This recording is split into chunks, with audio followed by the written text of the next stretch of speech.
Ration దుకాణాలు అన్నవి పేద ప్రజల జీవన భద్రతను కాపాడేందుకు ఏర్పాటు చేసినటువంటి వ్యవస్థ.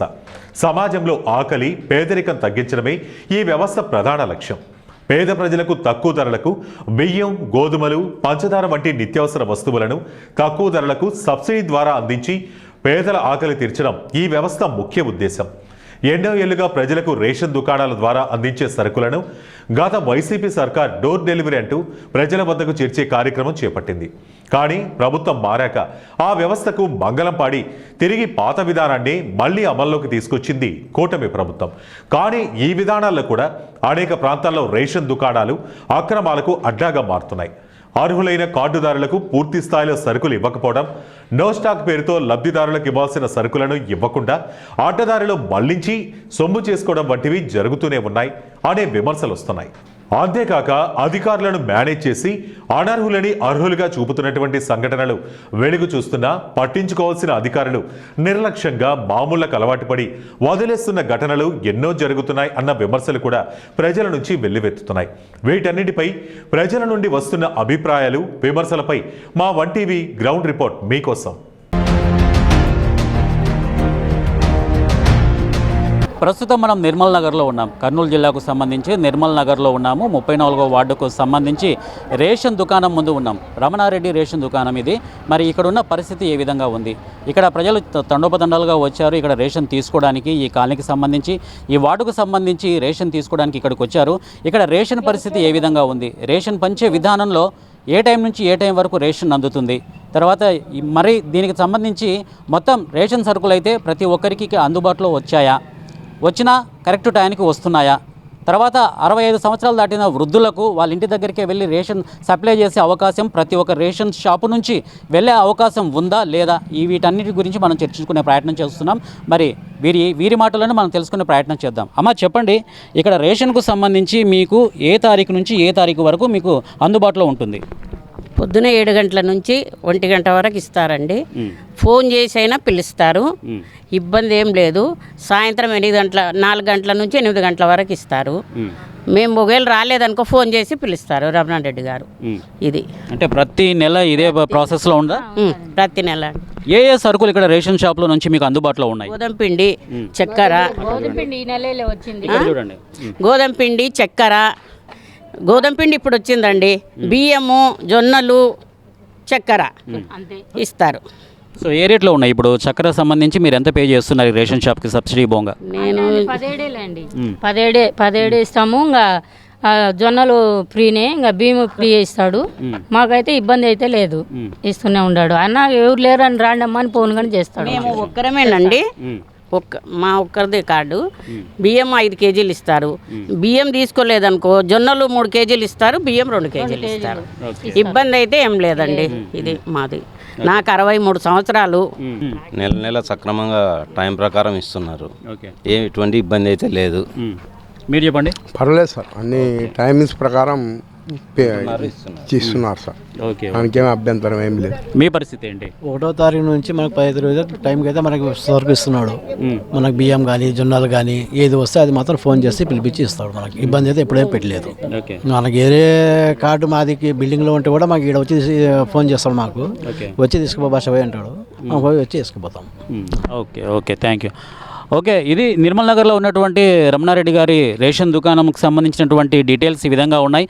ప్రతి నెల ప్రతి ఒక్కరికి చాలా చక్కగా అందుతున్నాయని చెప్పేసి వారి మాటలను మనం తెలుసుకున్నాము.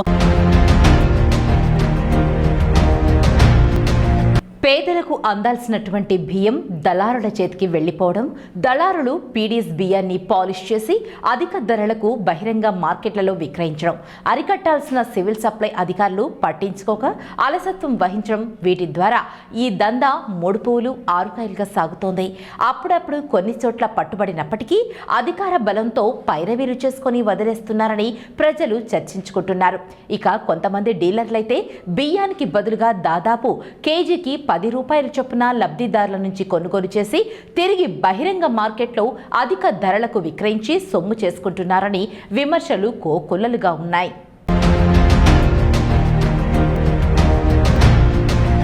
ఇలా పక్కదారి పడుతున్న అక్రమాలకు ప్రధాన కారణం పర్యవేక్షణ లోపం, సంబంధిత అధికారుల తనిఖీలు సక్రమంగా జరగకపోవడం, రాజకీయ ఒత్తిళ్లు, కొంతమంది డీలర్లతో అధికారుల కుమ్మక్కు ఇవన్నీ ఈ వ్యవస్థను బలహీనపరుస్తూ ఉన్నాయి.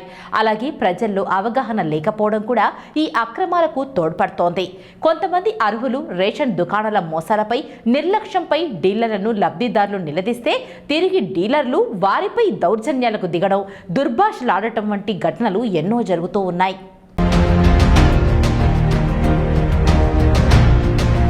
రేషన్ దుకాణాల్లో జరిగే అక్రమాల వల్ల అత్యధికంగా నష్టపోతున్నది పేద ప్రజలే. ఇక వృద్ధులు, వికలాంగులు ఎంతో మంది రేషన్ సరుకులపైనే ఆధారపడి జీవిస్తారు. వారికి సరుకులు అందకపోతే ఆకలి, పోషక ఆహార లోపం, ఆర్థిక ఇబ్బందులు తప్పవు. ఇది వారి జీవన హక్కుపై తీవ్ర ప్రభావం చూపిస్తుంది. ప్రభుత్వ నిబంధనల ప్రకారం 65 సంవత్సరాలు పైబడిన వృద్ధులకు వారి ఇంటి వద్దకే రేషన్ అందించాల్సిన బాధ్యత ప్రభుత్వానిదే. అయినప్పటికీ వారికి రేషన్ అందజేయడంలో వైఫల్యం కనబడుతున్నా సంబంధిత అధికారులు నిర్లక్ష్యంగా వ్యవహరిస్తూ ఉన్నారు అన్న ఆరోపణలు ప్రజల నుండి వ్యక్తమవుతోంది.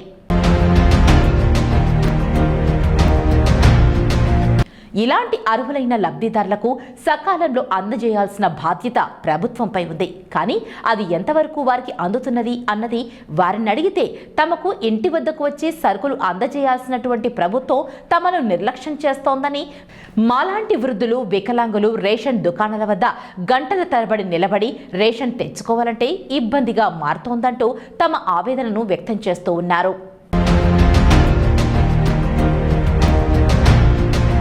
మరోవైపు రేషన్ దుకాణాల్లో సబ్సిడీపై ప్రభుత్వం నిర్ణయించిన ధరల కన్నా అధిక ధరలకు రేషన్ సరుకులను విక్రయిస్తున్నా అరికట్టాల్సిన సంబంధిత అధికారులు మాత్రం నామమాత్రపు తనిఖీలతో పూర్తి స్థాయిలో అరికట్టలేకపోతున్నారు అన్న విమర్శలు ఉన్నాయి. రేషన్ సరుకులు అర్హులైన లబ్ధిదారులకు అందించే బాధ్యత సంబంధిత శాఖ అధికారులదే. అందుకు అనుగుణంగా ప్రజలకు అంత నిల్వను సేకరించే బాధ్యత ప్రభుత్వానిదే. ఆంధ్రప్రదేశ్ ప్రభుత్వంతో పాటు కేంద్ర స్థాయిలో food corporation of India FCI సరుకుల సరఫరా నిల్వలపై పర్యవేక్షణ చేయాలి. బయోమెట్రిక్ విధానం, ఈపాస్ మిషన్లు వంటి సాంకేతిక మార్పులు వచ్చినప్పటికీ వాటిని సరిగా ఉపయోగించడంలో ఉన్న వైఫల్యాలను అధిగమించి వాటిని ఖచ్చితంగా అమలు చేయాల్సిన అవసరం ఎంతో ఉంది. ఇదే అంశంపై మా 1TV ప్రతినిధి కొందరు డీలర్లను వివరణ కోరగా, ఇక్కడ రేషన్ పంపిణీ పారదర్శకంగా జరుగుతుంది, అన్ని ప్రభుత్వ నిబంధనలు, సూచనలు ప్రకారమే జరుగుతున్నట్లు వాళ్ళు వెల్లడించారు. ప్రతి నెల మేము సరుకులన్నీ అందరికీ, ప్రజలందరికీ అందుబాటులో ఉండేటట్టుగా వేస్తున్నాము. ఉదయం 6 నుంచే ఓపెన్ చేస్తున్నాం, 8 కూడా కాకుండా 6 నుంచే ఉదయం 1 గంట వరకు ఉండి వేస్తున్నాం అన్నమాట. సో ఆ తర్వాత ఎటువంటి సరుకులు ఈ రేషన్ దుకాణం నుంచి మీరు అందరికీ సప్లై చేస్తున్నారు? సరుకులు మనకు గవర్నమెంట్ నుంచి వచ్చే సరుకులన్నీ, చక్కెర అయితేమి, ఈ నెల గోధుమ పిండి వచ్చింది, ప్రతి నెల జొన్నలు వస్తాయి, అవి అందరికీ అందుబాటులో ఉండేటట్టుగా తీసుకొని వేస్తున్నాం అన్నమాట. కానీ ఈ తూకాలలో, దీనిలో కరెక్ట్గా కొలతల్లో మీరు ఎటువంటి ప్రామాణికాలు, ఎటువంటి సిద్ధాంతాలు మీరు ఉపయోగిస్తున్నారు? మనకు కరెక్ట్గా వచ్చినట్టుగా వేసేస్తున్నాం అందరికీ. కానీ కొన్ని చోట్ల అయితే, కొన్ని షాప్స్లో మేము తిరిగిన చోట అయితే, కర్నూలులో కొన్ని రేషన్ షాప్ దగ్గర 17 రూపాయలని బోర్డు ఉంటుంది, కానీ విక్రయించే విధానంలో మాత్రం, చక్కెర విక్రయించే విధానంలో 20 రూపాయలు తీసుకుంటున్నారని తీసుకుపోయే వాళ్ళు మాత్రం చెబుతున్నారు. ఈ పరిస్థితి ఇక్కడ కూడా కొనసాగుతుందా? 17 రూపాయలే చక్కెర, 17 రూపాయలే, 17 రూపాయలే చక్కెర. గోధుమ పిండి ఈ నెల వచ్చింది కాబట్టి 20 రూపాయలు. తర్వాత 65 సంవత్సరాలు దాటిన వృద్ధ మహిళలు, వృద్ధులు ఎవరైనా సరే ఉంటే వారికి మీ రేషన్ షాప్ దగ్గర నుంచి ఇంటికి పంపించే ప్రక్రియలో మీరు ఎటువంటి చర్యలు తీసుకుంటున్నారు? పంపిస్తున్నారా లేదా? ఇస్తున్నామండి. 26వ తేదీ నుంచి మేము తంబే పిచ్చి వాళ్ళకు సరుకులు అందించేటట్టుగా పోయి వెళ్ళి ఇచ్చేసి వస్తున్నాము. ఇట్లా షాప్కి వచ్చిన లిస్టులో ఉన్న వాళ్ళ పేర్లన్నీ ఉన్నాయి, వాళ్ళ ప్రకారం పోయి ఇచ్చేసి వస్తున్నాం. మేము ఉదయం 8 గంటల నుంచి నేను 6 గంటలకే స్టార్ట్ చేస్తాను. ఇక్కడ ఈ సమ్ ఏరియాలో చాలామంది పని చేసుకునే వాళ్ళు ఉంటారు కాబట్టి నేను 6 గంటలకి వచ్చి తెరిచి అందరికీ అందుబాటులో ఉండి నేను రేషను, గోధుమ పిండి, రాగులు, జొన్నలు, చక్కెర 4 వస్తువులు ఇచ్చేస్తున్నాం సార్. ఒక కార్డు ఓటర్కి వచ్చేసి 3 కేజీల జొన్నలు ఇస్తాను, మిగతావన్నీ రేషన్ ఇవ్వాలి సార్. ఒక మనిషికి ఒక గోధుమ పిండి ప్యాకెట్, ఒక చక్కెర ప్యాకెట్ ఇవ్వాలి సార్. గోధుమ పిండి వచ్చేసి 20 రూపాయలు సార్, చక్కెర ప్యాకెట్ 17 రూపాయలు, బియ్యానికి జొన్నలు వచ్చేసి ఉచితంగానే ఇవ్వబడుతుంది సార్. అలాగే ఏ టైం నుంచి ఏ టైం వరకు, తర్వాత ఏ రోజు నుంచి ఏ రోజు వరకు, అంటే దాదాపు 1వ తేదీ నుంచి 15వ తేదీ వరకు రేషన్ సప్లై చేస్తున్నామని చెప్పేసి ఈ రేషన్ దుకాణాలకు సంబంధించినటువంటి డీటెయిల్స్ గవర్నమెంట్ రిలీజ్ చేసింది కదా, మరి దాని గురించి మీరు మాట్లాడారు సార్. మన దగ్గర స్టాక్ ఉన్నంత వరకు 1